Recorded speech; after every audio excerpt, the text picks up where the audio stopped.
Live লেন্সে আপনাদেরকে স্বাগত জানাই। তো আজকে আমি ব্লগটা শুরু করলাম সকাল থেকে।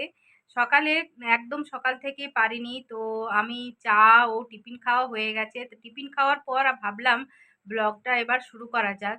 তো আমি একটু আপনাদের সঙ্গে গল্প করার জন্য বসে গেলাম। তো তার আগে আমার যেহেতু এই চ্যানেলটা আগে নাম ছিল কুকিং উইথ চৈতালি, আমি নামটা পাল্টে করেছি চৈতালি লাইভ লেন্স।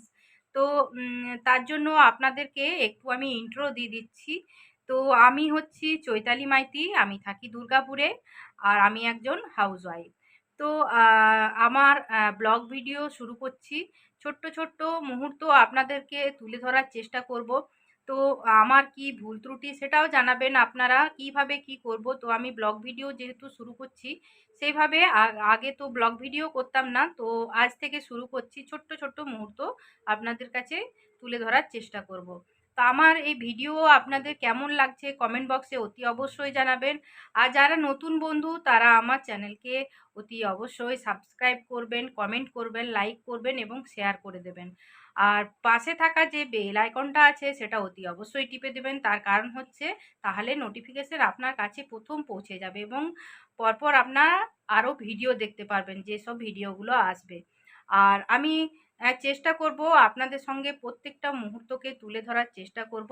তো আপনারা আমার সঙ্গে থাকবেন আরও এগিয়ে যাওয়ার জন্য, সামনে পথ চলার জন্য আপনারা আমাকে অনেক অনেক ভালোবাসা দিবেন, এটাই আশা করব সবার কাছ থেকে। তো চলুন আজ থেকে শুরু করা যাক নতুন পথ চলা। তো এই বলার ছিল। তো ছোট্ট ছোট্ট মুহূর্তগুলো দেখুন, আমি সারাদিনে কি করি কি না করি সেটাই আপনাদের কাছে তুলে ধরার চেষ্টা করছি। তাহলে এবারে রান্না চাপাতে হবে। তো দেখছি কি করছে। এবার এই রুমে এলাম, তো দেখছি যে এইদিকে মেয়ে পড়তে বসছে, সে বালিশ কম্বল কাঁথা নিয়ে সব পড়তে বসে গেছে। আর এই যে আমার কি অবস্থা দেখতে পাচ্ছেন, জামা কাপড় সব চেয়ারের মধ্যে এসব ছড়িয়ে ছিটিয়ে রেখেছে, এসব গুছাতে হবে। তো আর এইদিকে ছেলেও পড়তে বসছে। তো দেখি সে আবার কি করছে, চলুন দেখে নিই। সে তো ফাঁকিবাজির মাস্টার।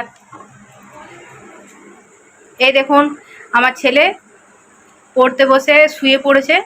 তো তাকে তো বলে বলে বলে বলে পাচ্ছি না যে পড়তে বস, ঠিকঠাক করে পড়তে বস। তো এই যে ফাঁকিবাজি দিচ্ছে।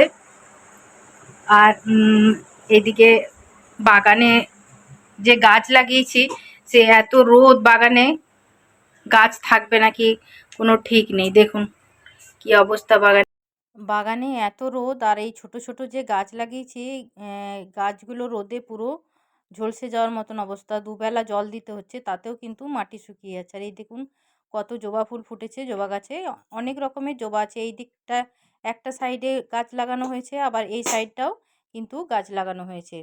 নেট দিয়ে না ঘিরে দিলে কুকুরে কি করছে, মাটি পুড়িয়ে দিচ্ছে, তার জন্য গাছগুলোকে তুলে ফেলে দিচ্ছে কখনো।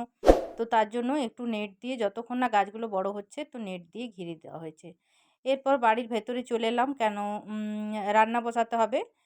রান্নাঘরে চলে এলাম। তো আপনাদের কে যেটুকু আমি চেষ্টা করছি দেখাবার। তো প্রথম ব্লগ হিসাবে আমি সেইভাবে শ্যুট করিনি, আজকে প্রথম করছি। তো আপনারা একটু মানিয়ে গুছিয়ে নেবেন। ভাতটা বসিয়ে নিয়েছি, এরপরে সবজি কাটবো। তো ফ্রিজ থেকে সবজিগুলোকে আগে বের করে নিই।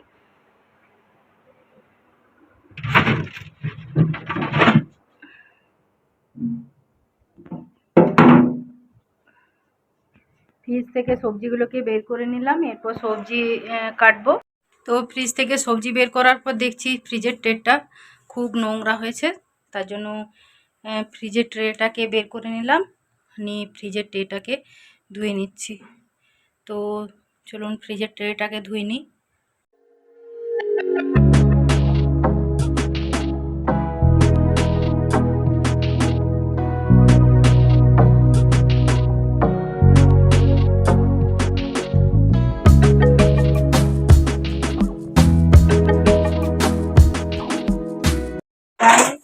আমার রান্না লাস্টের দিকে, আপনাদেরকে আর রান্নাটা আমি দেখালাম না। তো আমার লাস্টে যে রান্না পুরো এই ডালটা হয়ে গেলেই আমার রান্না কমপ্লিট হয়ে যাবে।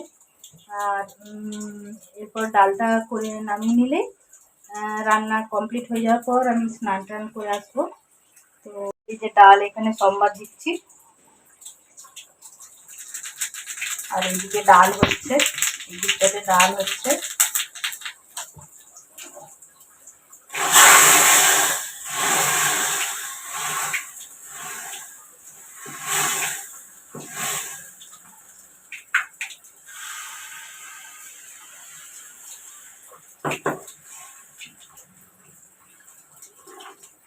তো আমার রান্না কমপ্লিট। এরপর পুরো রান্নাঘরটাকে আমি পরিষ্কার করে নিচ্ছি। ডালটাকে নামিয়ে নিলাম, এরপর পুরো গ্যাস ট্যাসগুলোকে পরিষ্কার করতে হবে।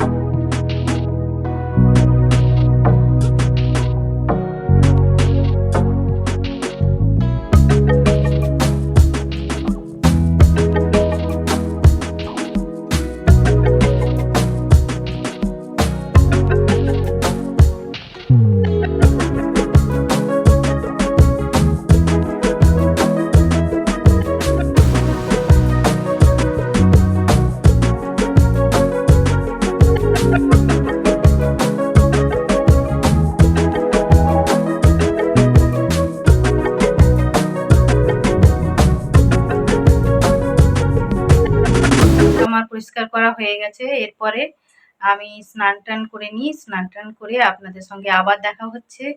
তো চলুন আমি স্নান করে নিই। স্নান টান করে এসে খেতে বসে গেছি। তো খেয়ে টেয়ে আপনাদেরকে দেখাচ্ছি আজকে কি কি রান্না করেছি, সেটাও আপনাদেরকে একটু দেখিয়ে দিচ্ছি।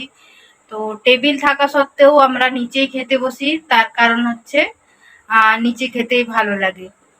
ওর জন্য আমরা নিচেই খেতে বসি। যখন খুব ঠান্ডা পড়ে তখন টেবিলে বসি, তাছাড়া টেবিলে বসতে ভালো লাগে না। খাবার নিয়ে নিয়েছি, এখানে ফুলকপি আছে, ভাত, মাছ, ডাল, আর এই যে মেয়ে খেতে বসছে। এরপর আমরা খেয়ে নিই, তারপর আবার দেখা হচ্ছে। তো গাইজ বিকেল হয়ে গেছে, বিকেলে একটু রেডি টেডি হয়ে গেছি। তার কারণ হচ্ছে ছেলে টিউশনি যাবে, তার জন্য ছেলেকে টিউশনি দিতে যাব। তো ছেলে রেডি হচ্ছে। তো বিকেলবেলায় বেশ ভালো লাগছে, বাগানের কাছে বসে আছি। দেখুন বাগানে জবা ফুলগুলো কি ভালো লাগছে। তো জবা ফুলগুলো বেশ সুন্দর লাগছে, আর আমার বাগান পুরো একদম সবুজে ঘেরা। তো ছেলেও রেডি হয়ে গেছে, টিউশনি বেশি দূরে নয়, বাড়ির সামনেই। তো এই দেখুন ছেলেও রেডি হয়ে গেছে, ছেলে রেডি হয়ে গেছে। এরপর আমরা দুজনে মিলে যাব, ও টিউশনিতে ওকে দিয়ে চলে আসব। তো এখন রাখছি, ছেলেকে টিউশনিটা দিয়ে আসি। বিকেলবেলায় ছেলেকে দিয়ে আসার পর কালকে ছট পুজো গেছে, তো ছট পুজোর জন্য একটু ঠেকুয়া খেতে ইচ্ছা গেল। সেইভাবে ঠেকুয়া কেউ অতটা দিয়ে যায়নি। তো তার জন্য ছেলেমেয়েরাও বললো যে মা ঠেকুয়া বানাও। তো আমি তার জন্য ঠেকুয়া বানাতে শুরু করেছি।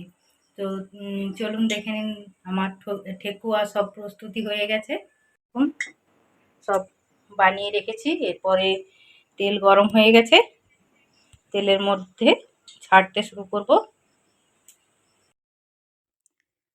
তো তেলের মধ্যে ঠেকুয়াগুলোকে দিয়ে দিলাম। তো ঠেকুয়া কার কার পছন্দ কমেন্ট বক্সে অতি অবশ্যই লিখে পাঠাবেন। তেলের মধ্যে একটা একটা করে ঠেকুয়া দিয়ে দিলাম, আর একটু লালচে লালচে করে এগুলোকে কড়া কড়া করে ভেজে নিতে হয়, কারণ ঠেকুয়া সাধারণত একটু কড়া কড়া ভাজা হয়, না হলে কিন্তু মোটা মোটা তো কাঁচা থেকে যাবে।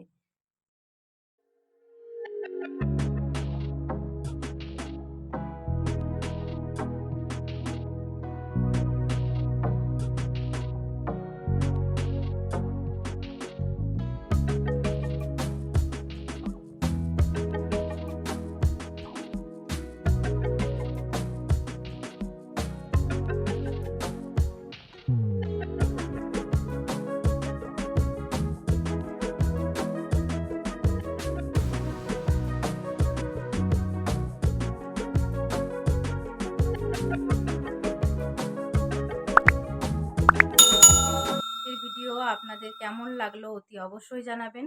পুরো ভিডিওটা দেখবেন এবং চৈতালির লাইফ লেন্সকে অনেক অনেক এগিয়ে যেতে সাহায্য করবেন। বেশি বেশি করে লাইক করুন, কমেন্ট করুন এবং শেয়ার করে দিন। যারা নতুন তারা এসে আমার চ্যানেলকে সাবস্ক্রাইব অতি অবশ্যই করবেন। পাশে থাকা বেল আইকনটা অতি অবশ্যই টিপে দেবেন। তার কারণ হচ্ছে নোটিফিকেশন আপনার কাছে প্রথম পৌঁছে যাবে। তো চটপট আসুন, আমার ভিডিও দেখুন এবং কেমন লাগছে ব্লগ ভিডিও সেটা অতি অবশ্যই জানাবেন। সুস্থ থাকবেন, ভালো থাকবেন। আজকের মতন এখানেই। নমস্কার।